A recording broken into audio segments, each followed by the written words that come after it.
It's like a proliferation of travel agencies around now. Everywhere you pass, someone wants to help with visa assistance. What sets you apart? These days, people are skeptical, to work with travel agency because of, past experience and how people go about things in this part of our world. So we are very transparent. We tell you the feasibility. I'm going to get the visa now. Maybe we have to wait to put things right before we can go ahead. So it's not just about the money. As a business owner, everybody can attest that it's not always that, things are running smoothly. Okay. It got to a time where business was slow. And I was thinking, is this something I could, build a legacy from? Is this something that can hold in the next 10 years? So I was contemplating whether to give it up, honestly, and maybe pursue other ventures, right? But then I remember my mom told me this is your baby. You started it from scratch. Not everybody has done what you've done at 21, because I started the business at 21. You, a 21-year-old woman who just finished university, right, is listening to this, how would you tell them?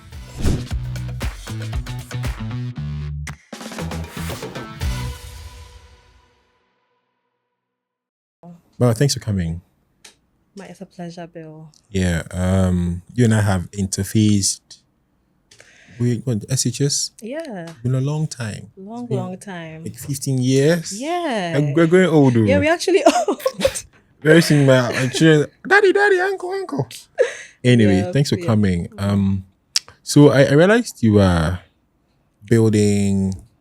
So I think I was hovering on the internet, as usual, and then prior to that, I had a conversation with a mutual friend of ours, Pius. And Pius mentioned that, you're doing this travel thing, and he mentioned the name of the thing. One time I was driving back home and I saw the office. Right. The name was like, Pius mentioned this. So it's Baaba behind this thing. Like we're going to talk about it. Lux Travels. Yes. Interesting. Yes. Knowing you from SHS till now, I would have never imagined you're going around like a travel business or concierge. Me neither. So I'm really interested, really interested in what has happened, what has brought you to this point, and what the future really looks like. Yeah. Right, yeah, cool. Sure. So thanks for coming once again. All right. Lux Travels, how did it start? Yeah, so Lux Travels started in 2019. I was done with my national service. I actually did my national service at a travel agency, Travel Tavern. So when I was done, my dad wanted me to go to the UK or the US to immediately do my master's. Okay. But at the time, I wasn't ready to leave the country. Okay.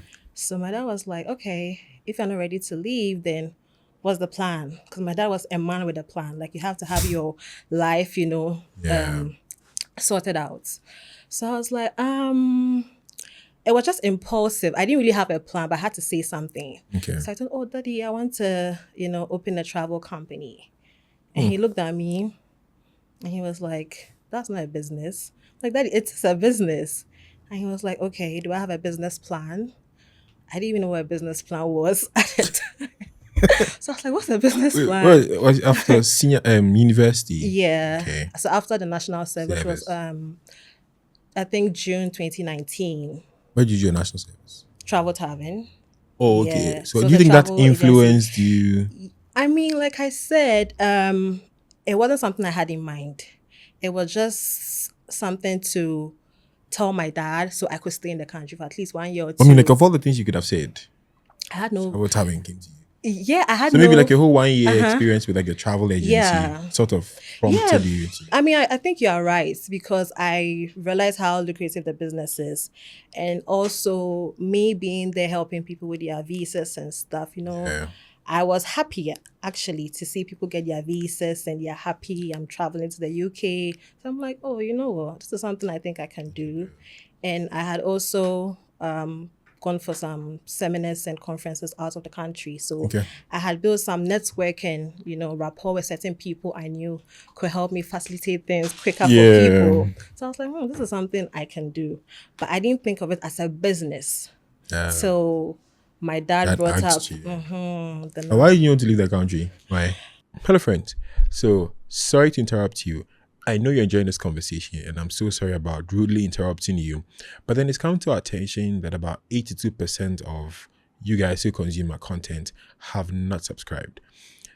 Your subscription goes a long way to help us and encourages us as a team to keep bringing you what we bring you every week. So just do us a little favor. Hit the subscribe button, share, and if possible, comment. Thank you. Because most people would have jumped at it. Yeah, truly. Because I knew that I could always travel. Oh, okay. You know, because I think most people, it's like, this is the opportunity, they have to go. Okay. But with me, I knew that it wasn't far-fetched for me. I could always travel whenever I wanted to. So it wasn't pressing to me at the time. Okay. Yeah. So now your dad asked for a business plan. How did that go? So I had to go on YouTube and Google to try and figure out what to write, what to say to my dad. Because my dad, you have to come correct. You know, he was a judge, so you can't just come half-ass on things. So I had to write a proper business plan. I had the help of a friend too to do all of that. I showed it to him. He looked at it. He was like, not bad. Yeah. And my dad too actually trusted me. My dad really had a lot of trust in me. He knew that I'm not, whatever I say or I think it's of well doing, thought. yes, it's well thought through. So he was like, okay, so how much do I need? Oh. Then told him, and it was just uphill from there. Okay. Yeah. So again, backtrack a little. I knew you went to Wesley Girls High School. Yes. That's how I met you and knew you from. Yeah. And then from there, you were studying arts, right? I know you're raised in Takade. Yes. Yes. Okay, cool. And then Wesley Girls High School, and then University of Ghana. Yes. What did you study there? Psychology and information studies. Okay. Yeah. And then from there, you went to the National Service Travel Tavern. Yes. So all through that journey, I mean, back then when we were talking here and there as friends, I always thought you were going to end up becoming a lawyer or something. Yeah. Right? And so what was the shift? What happened? What made you have the posture of entrepreneurship as opposed to, typical? Because even after the psychology, you could have gone back to law school. I'm a lawyer. Your dad was a judge in the UK. Could have facilitated that somehow for you. Right. But then what switched? So I realized that with the law, it wasn't something I actually wanted to do. Yes, it was because I had been influenced and conditioned by my dad that you have to be a lawyer or you have to be a doctor, right? So I think when I was a kid, I wanted to be a neurosurgeon. That's what I wanted to do. Then I was like, nah. None of those you wanted to become a neurosurgeon because they read Ben Carson or they saw Ben Carson story. I didn't even know why, but that was like my dream. Okay. Yeah. But then, with everything I do, I sit down and I think about it. Okay. Like, I'm like, who am I as a person, right? Am I a 9-to-5 person moving up and down, like, being under someone? Which I'm saying there's nothing wrong with it. But I realize that with me, I like to do things as and when, terms. And at my own terms. So I was like, law is cool. I can do law anytime I want to. But I feel like this is a sector or an industry I feel like I would thrive in. Okay. So basically that's why I geared towards the entrepreneurship. Yes. For the sake of the freedom. Yeah, one. And also, I felt like, not just the freedom, but that was who I was. Basically, okay. I don't think I would have been a great lawyer, actually. But I just feel like it wasn't my passion. Okay. And you should always go after what you want. Yeah. Okay. So now, 2019, right? You have, you got an investor in your dad who believes in what you're trying to do, giving you some capital. So that's your travel agency. Walk us through that process of getting your first client, moving into an office space, if that was to happen. Yeah. And then how did you build your systems from there? So we're going to start with your first client. How did you, when your dad gave you the money, you incorporated, getting your first client? Okay, so what happened at the time was when my dad gave me the money, I didn't immediately look for an office space or whatnot because I didn't think it would skyrocket as it did. So when I got the money, I was looking at getting my website done, getting someone to the website, the flyer. I was thinking about my logos and all of that. So I was living at Medina, it's an apartment at the time, and there was this empty room there. So I spoke to the landlord and I was like, please, can I use the room maybe for some few months as my office space? And it's like, I didn't even think anybody will walk through. To be true, honestly, I didn't think so. So I got everything together, got the website, got the logo, got the whole flyer, everything I'm going to do, like my services and everything. Then I created an Instagram page, right? So I think I did travel to Europe, US and UK. So I did 3 flyers for that and I posted it. And I think I also promoted it. Okay. But I didn't think it would go as massive as it did. I woke up the next morning, I had over 100 calls, 200 plus DMs. I'm like, what's happening? And at the time, it was just me. Was just you, yeah. Yeah, I didn't have a structure in place because it wasn't something, like I said, I just stumbled upon, right? So I was like, what's going on? People are saying, where's your office? When can we meet? And all of that. So I'm like, wow. So then I spoke to my landlord. He gave me the space. And the first person that walked in was a gentleman called Nelson. He wanted to go to Greece at the time. And, I told him the whole, what it would entail and the price. And he was like, okay, when do we get started? I was like, wow, this is real. I'm actually a business owner. So from there, another lady came. I remember she was called Caroline. Is this your first business? Yes, this is my first business. Yeah. So Caroline came. I think that week I had 10 people working into the office. But what made me think of changing, going to a strategic location was one time a dad called me. I think he wanted his daughter to go to the UK, right? So he called me and he was like, oh, please, where are you located? I want to come, da-da-da. I was like, oh, I'm a Medina. He was like, oh, Medina? He said it in Chi. Medina diakoshi fokwa. I was like, oh, no. So I was like, So that made me, go back to the drawing board.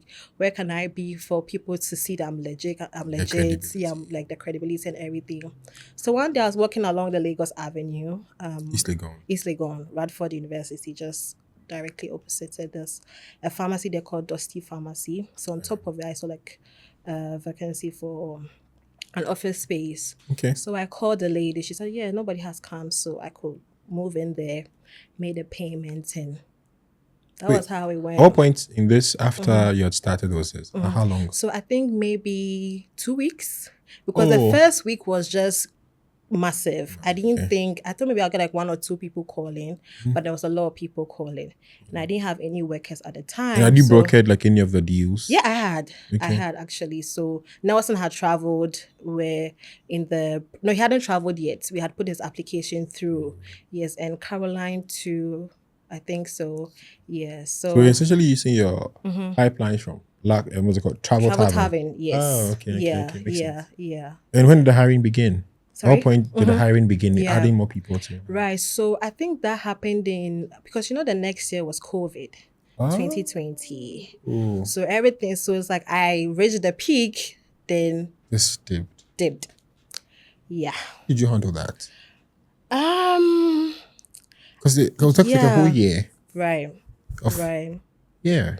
Yeah. In the beginning, it was disappointment. I think I was disappointed. But then, because I said my dad, my dad he was my support system. So I knew if I wasn't even working at the time, I had my dad to support. So I wasn't really distraught about the whole situation. I knew it would bounce back. But then I had to sit down and think that, this can't be my only business. Okay. Because in life, you can't really depend solely on one thing. Okay. So I was like, I have to look at other things. Do I go to school? Yeah. Do I stay and see if it will pick up? So at that time, a lot of things were running through my head, honestly. Then when COVID happened, how many trips had you done? I think at the time, so it was from July 2019 till March 2020. So I think we 150 people. Yeah, because Dubai was really moving at the time. Yes, so group trips to Dubai, also UK, US, and US wasn't as stringent as it is now. It was very easy to travel back then, so a lot of people were going. So yeah, I think we 150 thereabout. Oh wow! Yeah. So were you the one organizing these group trips? Yes. From the knowledge I had acquired from travel tavern, so I knew. So were you going with the people? No. So we work with people called DMCs. Right, they are destination management companies. So they have the tourist guides, the pickups, everything in the country. So they sort out everything for your clients when they are there. Yes, so you just have to facilitate it, basically. That's interesting. That's that. Wow. So COVID has hit. How many employees did you have? At the time, I actually didn't have any. My friends. It was so just you. No, my friends were helping me out. Oh. Yes, I had a on friend. Contracts. Yes. So they were on my payroll because, they were dedicating their 9 to 5 to me. So Idana was help. She's called Idana. She was assisting me, and another guy too was there assisting me at the time. So, And then COVID hits, and everything goes downhill. Yeah. So you say you were contemplating whether you're going to go back to school before to pick up or do something else. What did you end up doing? So at the time, I was just still in the thinking phase, right? I didn't have, because I was thinking if it goes to law school and everything, but I was like, let me just take it easy, take my time and see if it would pick up, right? So God being so good, in September was when, I think COVID was, now we could come out, people were beginning to travel a bit. So honestly, business was quite slow at the time. So I remember my dad called me again, your business. So now what's the plan? So I'm like, Daddy, relax. It will pick up again, right? Because I actually made good money. So was he impressed with that? He was impressed. He saw the books and he was like, oh. So he was actually impressed. So basically, I waited it out because honestly, I knew that school was something I could always do. Right. I just wanted to get practical on the field, hands-on experience, explore before I actually go to school. Which now, because then I was thinking, maybe that wasn't a good idea. But now I see that it was actually a good idea for me. Yes, for me. Okay, so did you go back to school? I did go back to school. Okay. 2020? Years ago. No. 2023. Yes. What prompted you to go back to school? So I know you went to Gimpa, right? Sorry? No, you went to Gimpa. Yeah, that was a game. This is a Gimpa I'm talking about in 2023. So in 2022, so my dad passed in 2021, right? So then I was thinking about going to school at that time. So I traveled to the US to go to school, right? And I wanted to do something in tech. Yeah. So I remember one time my friend spoke to me about cybersecurity. He said that he was like, Papa, you know what? I'm at NYIT. I'm doing cybersecurity. At the time when you went to the US, Lux was still running. It was still running, like my employees were I built the system. Yes, built a system. Yes, at the time I had. So I traveled, just to go for summer holidays. But then I just wanted time to also relax. So I was there for almost 6 months. Yes, so I was now trying to figure out what to do in life because I was thinking that, the travel, anything can happen in life, like what COVID brought about. So I have to, try and pivot and do something else, like at least have 2 streams of income. And I thought about school, So it was between law and tech. But with the law, I was thinking, how many years? And I had to be an old woman. Not at all. So I was like, so I spoke to Seth and he was like, cybersecurity, you can do it. Just get 1 year experience. He'll show me what to do, what not. Was the plot to become a technical person in that field or just do business around that? So at that point, it was just business. Oh, okay. Yes, it was business. So basically, I was just looking for another source of income. And at that time, everybody was entering into tech. So we're raising money. Yes. So I was like, okay, this is a short route for me to make extra bucks, right? But then now my mind has changed about that. So I was like, okay, cybersecurity. I went to do my due diligence. I went to NYU, other schools to find out if I could enroll. But then, because I don't have a background in IT, it wasn't feasible. So I had to do a 1-year foundational course before I could do the master's in the cybersecurity. Okay. And it wasn't cheap. The 1-year foundational course was like literally doing a master's. Yeah. So I was like, I don't think I have the finances now to do this, then do another master's again. So I was still thinking about stuff. But I had to come to Ghana to, check on certain things. So when I came back to Ghana, I had a friend that was going to enroll at Gimpa. And he was like, Baba, I'm going to enroll in Masters in Cybersecurity. And I was like, they do cybersecurity in Ghana. I had no idea. So I was like, oh, then I would like to also, enroll. So at the time, I had done some courses, certification courses in IT. I started with a Google Cybersecurity on Coursera. I did CC, ISE squared CC. And I was intending to take the Security Plus. But Game Park came along and I thought, okay, let me do the master's. So I enrolled, and in my class, almost everyone there had technical skills. We were about 57 in the class, just 9 women in there, all were men, and they were all like top guys in their field.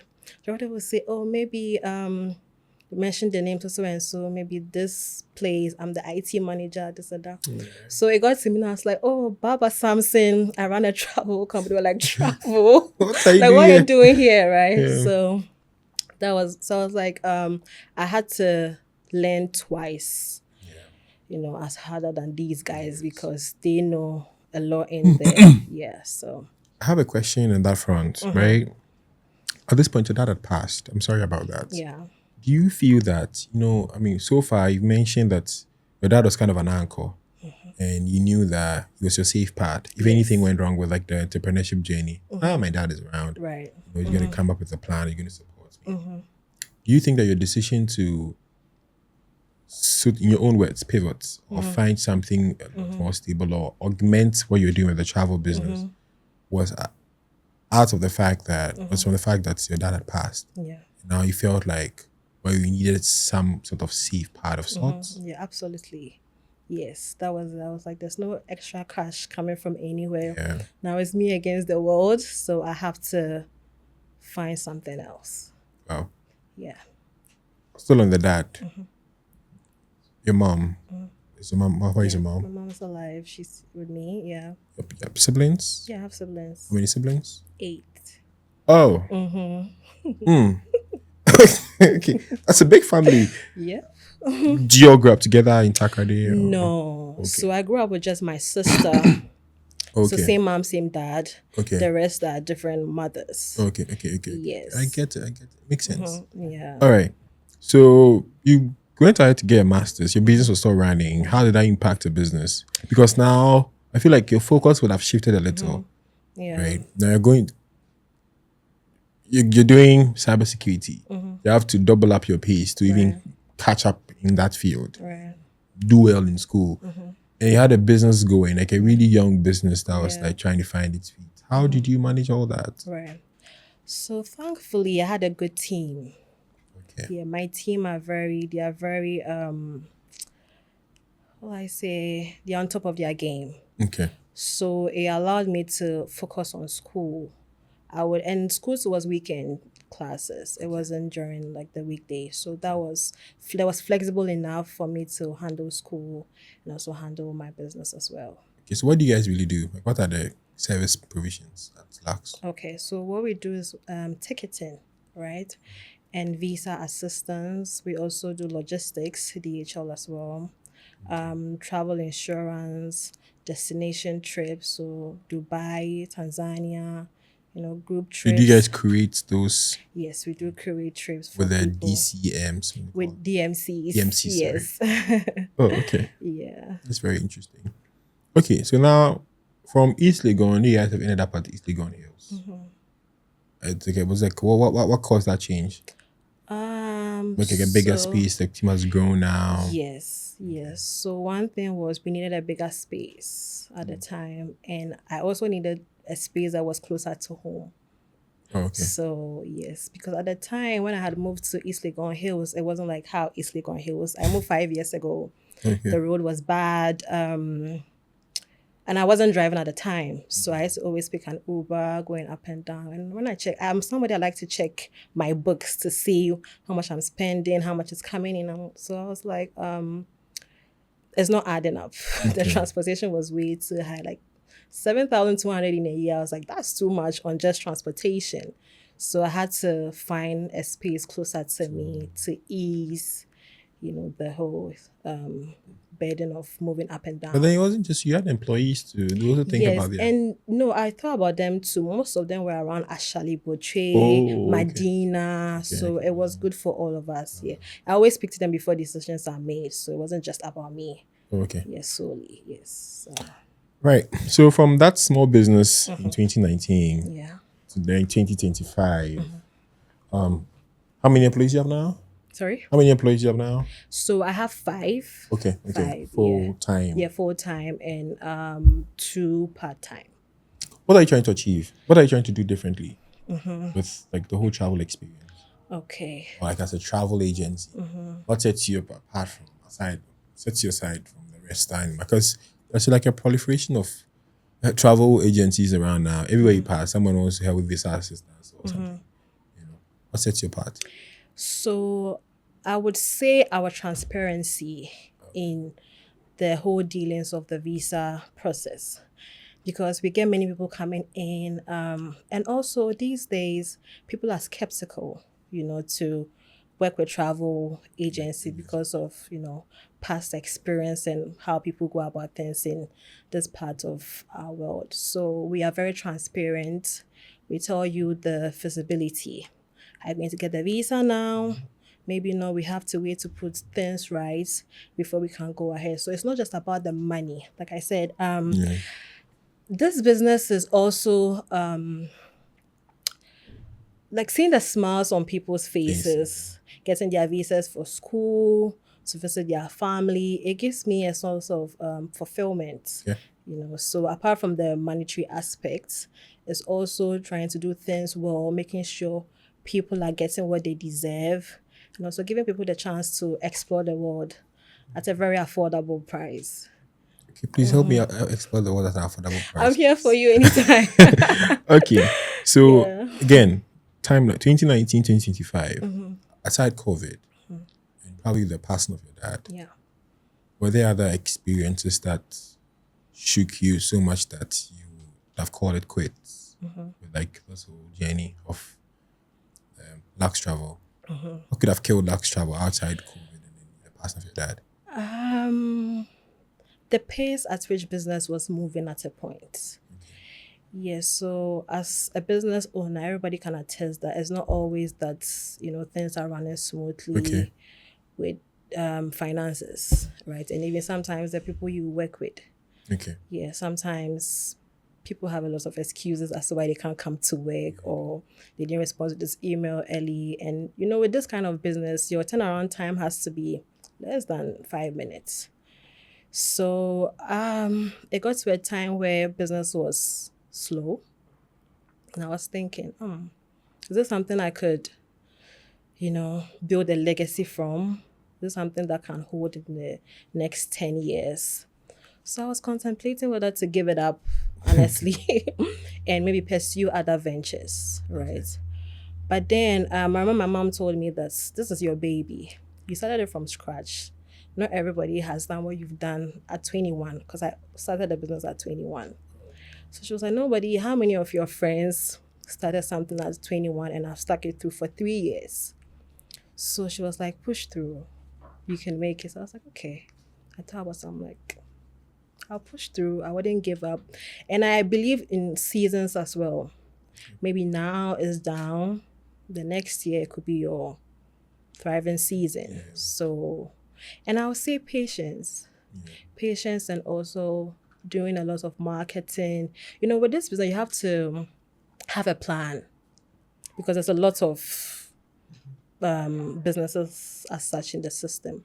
You have to have a plan, visibility. So I also realized that was also my structure, my business structure, and I also had to also try and find other avenues in the hospitality industry. Okay. So at first it was just individuals, just waiting on individuals to come around and travel.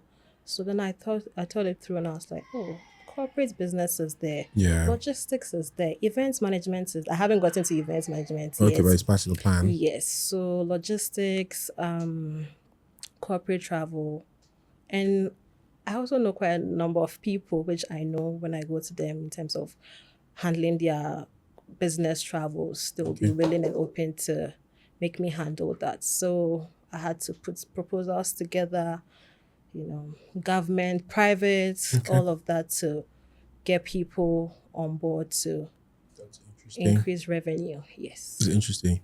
Yeah. Interesting. So when you after your masters, what became of that experience? Are you working around it? Are you using it, or was just an escape from what had happened to you?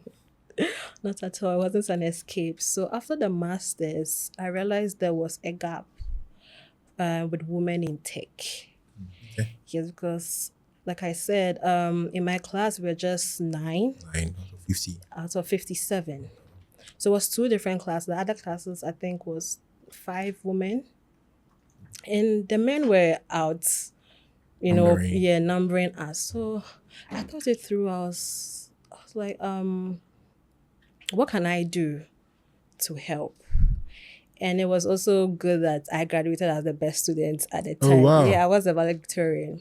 So, That's interesting. So, like entering a place where like you are very new to, or maybe because of the hunger, the fact that you had to do more. So so my thought process wasn't even to become the best student. My thought process was I have to pass, get a distinction, and prove to myself that I can do it. Enter a new field and I would thrive in there. Okay. So I never expected to come out as the valedictorian. So it was a surprise when I got a call. Hi, you Miss Sampson. And I was like, wow. So when that happened, it gave me an opportunity to be able to get people on board for my course, which is the Lux Foundation. Right. Okay. Yes, because now my lecturers knew me. They were recommending me to people. And I was also pitching my idea to them. And, I explained to them there's a gap in Ghana and Africa. We have to help more women get into tech. Oh, I see. Yes. So that's how Lux Foundation. Lux Foundation. Lux Foundation. Yeah, Lux Foundation, yes. So the goal is to get women in tech. Yeah, in tech, specifically cybersecurity. Oh. Yes. That's interesting. Yes, that's the goal. Anyway, so how's that going? So now we haven't launched yet. We are still, putting things in place, trying to get good structure. Then very soon. Oh, that's exciting. Yeah. And how does it look with Lux Travel, the future, moving forward? What are the next steps looking like? Yes, so with Lux Travels, now we are looking at dominating Accra. Dominating Ghana. Okay. Accra first, because now we have to get the word out more. Okay. People know of us, but not a lot of people know of us. I think there are other people that are more, out there. So the goal is to get the visibility out there, try and get other people on board in other parts of Accra, Takoradi, because Takoradi is where I grew up. So I actually plan on setting an office in Takoradi soon. Okay. Then other parts of Ghana as well. Then world domination very soon. Hey, global domination. Yes. I see. Yes. That's very interesting. Your journey is very surprising. And with a little I knew of you back then, I would have never imagined. But here we are. And I think the prospects are high. I'm really excited about what the goal is for the foundation, getting more women into tech and all the opportunity that comes with, so great work, Baaba. Thank you, Bill. Keep doing what you're doing. Sure. And I'm really sorry about your dad. I didn't know about that. Fine, thank you. And so Yeah. So if you a 21-year-old woman who just finished university, Yeah. right, is listening to this, what would you tell them? First off, I'll tell them to know themselves first. Okay. Know who you are. Don't follow what's popular. Okay, maybe people are doctors, people are lawyers. I want to be a lawyer. There's so many things you can do these days. There's content creation. Yeah. Don't just limit yourself to the traditional, what we know traditional, like the traditional avenues. And maybe your path may not be like me because I had support of my dad. Yeah. So it doesn't always also mean that you have to follow your passion if it to be at your detriment. Just just weigh things and see the pros and cons and see what works for you at that moment. Okay. Just pursue your passion. Okay, what do you do when you're not running Lux Travels or trying to build a foundation or becoming a valedictorian? I know you travel a lot. I know you've been traveling. I mean, of course, you're in the travel industry, so you travel a lot. I know you're like a gym enthusiast as well. Yes. Yeah. So what do you do? Okay, so I travel, like you said, but I haven't traveled in a while. Okay, in a while, it's like 2 weeks ago. No, 3 years actually. Hey, interesting. I've been in Ghana for 3 years because of school, work, so there was so much to do here. So I haven't traveled in a minute, but mostly gym. Like you said, I'm a spa girly, so I like to relax, go to the spa, spend time with friends, my family, my mom. Because she's all I have now. So your sister. My sister as well. So basically just calm and chill activities. Okay. Cool. Spirituality. I ask everybody this more or less. Does it play any role in your entrepreneurial journey? Definitely. Definitely. Before I do anything, I have to pray to God. And not just prayer, I always tell God to show me a sign. Give me a sign. Gideon. To give me a sign before I move. So I don't just get up and say, oh, I'm setting up Lux Foundation. Yeah. Oh, I'm doing this. Oh, I'm traveling here. Even if I buy a piece of clothing, I pray before I wear it. That's interesting. Everything has to be centered around God. Because if God is not in any of your plans, we as human beings, we plan.